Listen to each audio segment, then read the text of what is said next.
Answer. तो आज की वीडियो में हम क्या करेंगे, चलो देखते हैं।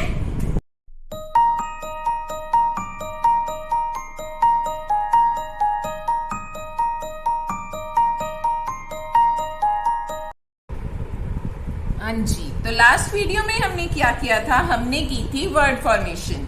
वर्ड फॉर्मेशन में मैंने आपको 2 सम्स दिए थे और उन 2 सम्स के आंसर्स मैं आपको बता रही हूँ। आई होप आपने भी ट्राई किए होंगे। तो इसमें क्या था, मैंने आपको दिया था देन और टैंक। अब इसमें से हमें एक वर्ड इसमें से रिमूव करना था जो हम वो ही वर्ड दूसरे वर्ड में लगाएंगे और वहां भी एक मीनिंगफुल वर्ड बनेगा। तो अब मैंने आपको बताया था, पहले हम फर्स्ट वर्ड को रिमूव करके देखते हैं। अगर हम टी रिमूव करते हैं, हैन बन रहा है, हैन एक वर्ड है। अब एच को मैं यहाँ टी को मैं यहाँ कहीं लगाऊंगी तो कोई वर्ड बनेगा। डबल टी करती हूँ, नहीं बनता। टी के बाद ए करती हूँ, नहीं आ रहा। एन के बाद टी कर रही हूँ, तब भी नहीं हो रहा। और लास्ट में टी कर रही हूँ तो भी कोई वर्ड नहीं बन रहा। तो हम इसको छोड़ देते हैं। अब नेक्स्ट आता है हमारे पास एच। अब अगर मैं यहां से एच रिमूव कर दूं, मेरे पास बन गया 10। 10 एक वर्ड है। अब एच को मैं यहां लगाऊं तो कोई वर्ड बनेगा। अगर मैंने टी से पहले लगाया तो कोई वर्ड नहीं बन रहा, पर टी के बाद अगर मैं टी और ए के बीच में एच लगा रही हूं तो वो क्या बन जाएगा, THANK, वो बन गया थैंक। तो ये वर्ड आपका प्रॉपर है, ठीक है। इसी तरह से नेक्स्ट मैंने आपको दिया था ट्विन एंड हियर। अब इसमें क्या होगा, इसमें मैं पहले टी हटा के देखती हूँ, यहाँ बन रहा है विन। विन हमारा एक प्रॉपर वर्ड है। अब उसके बाद टी को अगर मैं यहाँ लगाऊं, यहाँ लगा के तो कुछ नहीं बन रहा, धर्ट नथिंग। टी के एच और ई को के सेंटर में लगाती हूँ तो भी कोई वर्ड नहीं बन रहा। इनके सेंटर में लगा रही हूँ, अगेन नो वर्ड फॉर्मेशन। ए और आर के बीच में है, वहां भी कोई वर्ड नहीं बन रहा। और आर के बाद लगाती हूँ तो बन रहा है, हमारा क्या बन रहा है, HEART, हर्ट। तो इट मीन्स ये बन गया हमारा विन एंड हर्ट, ठीक है ना। तो चलिए आज का जो हमारा टॉपिक है, आज का हमारा नया टॉपिक जो हम शुरू कर रहे हैं वो है हमारे पास एनालॉजी। अब देखो, टॉपिक शुरू करने से पहले हमें कुछ वर्ड्स के अगर मीनिंग क्लियर हो तो हम उसको ज्यादा अच्छी तरह से समझ भी सकते हैं और करने में हमें इंटरेस्ट भी बनता है। तो सबसे पहले हमें यह पता होना चाहिए एनालॉजी क्या होती है। देखो, जब हम एनालॉजी की बात करते हैं, एनालॉजी मीन्स सिमिलैरिटी और corresponding, means the two things which have similar features. अब जो एनालॉजी होती है ना, वो आपके पास 4 टाइप्स की होती है। 4 टाइप्स की एनालॉजी हमें पता होती है। कौन कौन सी होती हैं? फर्स्ट हमारे पास आती है वर्ड एनालॉजी। कौन सी है हमारे पास? Word analogy. सेकंड हमारे पास आ जाती है नंबर एनालॉजी। कौन सी आ जाएगी? Number analogy. और थर्ड हमारे पास आ जाती है दैट इज अल्फाबेट एनालॉजी। कौन सी आएगी? Alphabet analogy. और लास्ट हमारे पास आ जाती है मिक्स्ड एनालॉजी। कौन सी आएगी? Mixed analogy. अब देखो, मैंने आपको बताया एनालॉजी का मतलब क्या है। एनालॉजी का मतलब है सिमिलैरिटी या कॉरेस्पॉन्डेंस, है ना। तो अब जैसे अगर हम बात करें कि आपको दे दिया कि इंडिया जो है, इंडिया की जो कैपिटल है वो क्या है? इंडिया की कैपिटल दिल्ली है। इसी तरह से अगर मैं साथ में अब आपको दे दिया मैंने इंडिया, इंडिया की कैपिटल मैंने आपको बता दी दिल्ली। अब क्वेश्चन आपके पास आ जाता है, यहां पे लिखा आपके पास आ जाता है इराक, सॉरी इराक। तो इराक की कैपिटल कौन सी होगी? इराक की कैपिटल हमारे पास यहां पे आपको क्वेश्चन मार्क होगा। अब आपको पता है, अब यहां पे हम एनालॉजी करेंगे, मीन्स इसके कॉरेस्पॉन्डिंग हमें ये चीज दी हुई है, तो इराक के कॉरेस्पॉन्डिंग क्या चीज होगी? अब अगर हमें पता होगा कि इंडिया की यहाँ कैपिटल मेंशन्ड है तो हम इराक की कैपिटल मेंशन कर देंगे। इराक की कैपिटल है बगदाद। हम सिंपली लिख देंगे, यहां पे हमारा क्या आ जाएगा, बगदाद। ठीक है, इसी तरह से आपके पास ये भी हो सकता है कि यहां पे दे दिया कि डिस्टेंस रेशो किलोमीटर्स, अब यहां पे हमें दे दिया टाइम और यहां हमें आ गया क्वेश्चन मार्क। अब अगर हमें पता है कि डिस्टेंस जो है उसको हम किलोमीटर्स में मेजर करते हैं, तो टाइम को हम किस में मेजर करेंगे, टाइम को हम मेजर करते हैं आवर्स में या मिनट्स में या सेकेंड्स में, है ना। तो जो भी हमें यहाँ पे ऑप्शंस गिवन होंगी उसमें से हम देख लेंगे कि हमें आवर्स, मिनट्स या सेकेंड्स गिवन है कुछ। वैसे किलोमीटर जो होता है उसके साथ हम आवर्स को लेके चलते हैं। अगर हमारे पास मीटर या हमारे पास यहाँ पे होता मीटर में, तो हम उसके साथ लेते सेकेंड्स को। क्लियर है बात आपको? ओके। उसके बाद इसी तरह से हमारे पास और भी बहुत सारे कॉरेस्पॉन्डिंग टर्म्स आ जाती हैं। वो जो 4 टाइप की एनालॉजीज थी वो थी हमारे पास word analogy, number analogy, alphabet analogy and mixed analogy. ये जो मैंने आपको फर्स्ट एग्जांपल दिया ये तो हमारे पास आ गया वर्ड एनालॉजी का। अब ये वाला जो एग्जांपल है ये हमारे पास आ जाता है मिक्स्ड में, क्योंकि मिक्स्ड का मतलब है कि हमें कुछ भी पूछ सकते हैं। अब देखो वर्ड एनालॉजी तो हमें क्लियर हो गया। उसके बाद सेकंड हमारे पास कौन सी थी, सेकंड थी हमारे पास नंबर एनालॉजी। तो नंबर एनालॉजी में हमारे पास क्या आ जाता है, नंबर एनालॉजी में हमारे पास फॉर एग्जांपल मुझे दिए हुए है 23 रेशो 13 और इसके साथ मुझे यहाँ पे दे दिया 54 रेशो क्वेश्चन मार्क। अब यहाँ पे मुझे देखना है कि ये इसके कॉरेस्पॉन्डिंग कैसे है।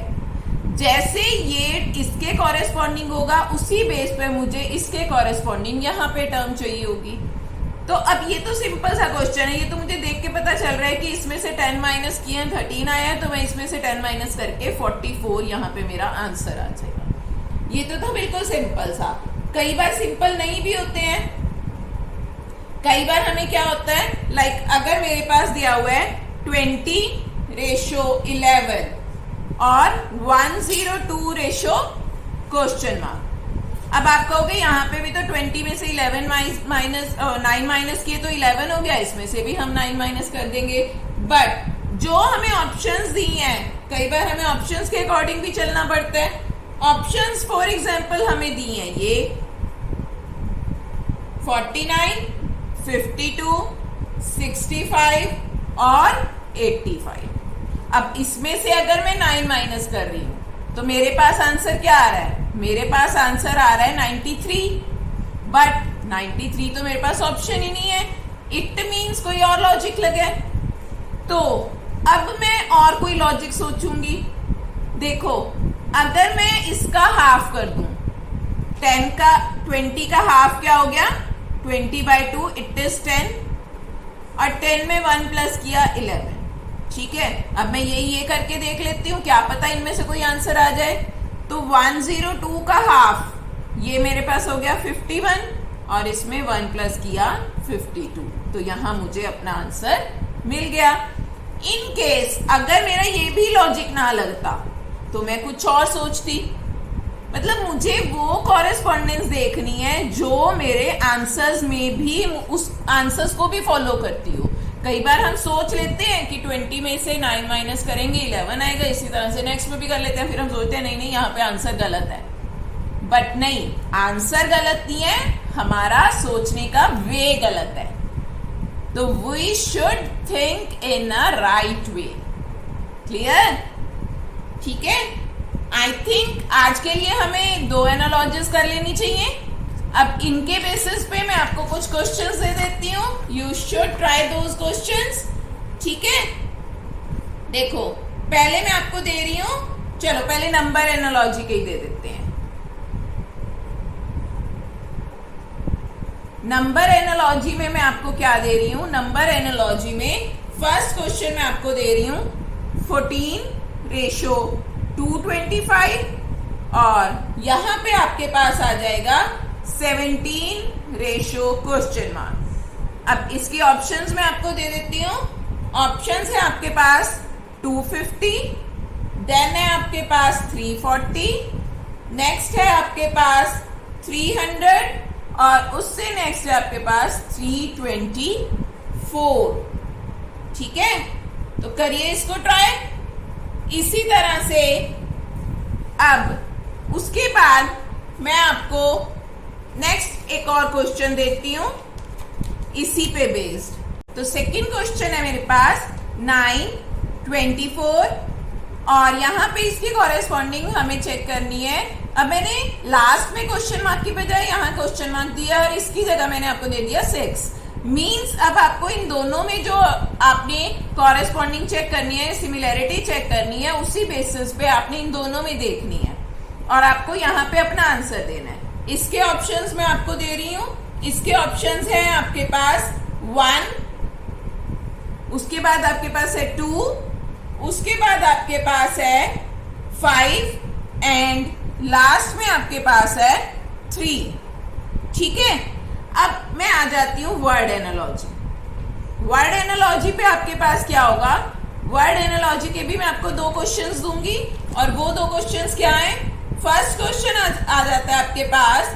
फर्स्ट क्वेश्चन सिंपल सा करते हैं। फर्स्ट आपके पास आ जाता है काउ। काउ के लिए मैं लिख रही हूं काफ एंड नेक्स्ट आपके पास आ जाता है गोट। उसके लिए आपको बताना है। अब आई थिंक इसके लिए तो ऑप्शंस की भी जरूरत नहीं है। मेनली आपको जो ऑप्शंस की जरूरत पड़ती है वो नंबर एनालॉजी में पड़ती है, क्योंकि जो वर्ड एनालॉजी है उसमें तो जिसके कॉरेस्पॉन्डिंग आपको ये दिया हुआ है उसी के कॉरेस्पॉन्डिंग आपको नेक्स्ट का आंसर चाहिए होता है। ठीक है, तो इसके ऑप्शंस मैं आपको नहीं दे रही हूं।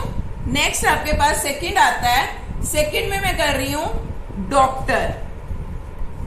Doctor is related to patient. Then how lawyer is related to, और you can say कि लॉयर किससे रिलेट कर रहे हैं। अगर डॉक्टर पेशेंट से बिलोंग करता है तो लॉयर किससे बिलोंग करता है। आई थिंक इसका आंसर भी आपको क्लियर ही होगा, है ना। तो जल्दी से मुझे कमेंट्स में आंसर्स बताइए और मैं आपके कमेंट्स का एज यूजुअल वेट करूंगी। और साथ साथ आप मुझे ये भी जरूर कमेंट्स में बताइए कि आपको मेरी वीडियो कैसी लग रही है। मुझे ये कई लोगों ने बोला था कि जब आप ब्लैक बोर्ड पे समझाते हो तो ब्लैक बोर्ड सही से विजिबल नहीं होता, तो मैंने सोचा कि मैं ये ट्राई करती हूँ कि मैं पेपर पे आपको समझाऊं और पेपर पे आई थिंक ज्यादा विजिबिलिटी आएगी। तो आप मुझे कमेंट्स में जरूर बताइएगा कि कौन सा मेथड ज्यादा अच्छा है, क्योंकि जो आपके कमेंट्स आते हैं उनसे मुझे इंस्पिरेशन मिलती है। और जब आप मेरी वीडियोस को लाइक करते हैं या मुझे मेरे ड्रॉबैक्स बताते हैं तो मुझे उससे मोटिवेशन मिलती है कि मैं क्या इम्प्रूवमेंट कर सकती हूँ। तो आपके लाइक्स, आपके कमेंट्स और जब आप सब्सक्राइब करते हैं चैनल को, वो तो एक बहुत ही अच्छी बात हो जाती है। तो आई होप कि आपको मेरी वीडियोस अच्छी लगती होंगी। तो लाइक कीजिए, कमेंट्स कीजिए और मेरे चैनल को सब्सक्राइब कीजिए। और इसके साथ साथ आप मुझे इंस्टाग्राम पे भी फॉलो जरूर करना, क्योंकि इंस्टाग्राम का लिंक भी मैं आपको डिस्क्रिप्शन में दे ही दूंगी। आपके जो ये मतलब जब आप फॉलो करते हैं या लाइक करते हैं ना, वो एक किसी भी जब कोई पर्सन चैनल बनाता है ना तो उसके लिए बहुत ही मोटिवेशनल हो जाता है। तो आई होप आप मेरी फीलिंग्स को समझेंगे और मुझे सपोर्ट करेंगे। Thanks for watching, bye.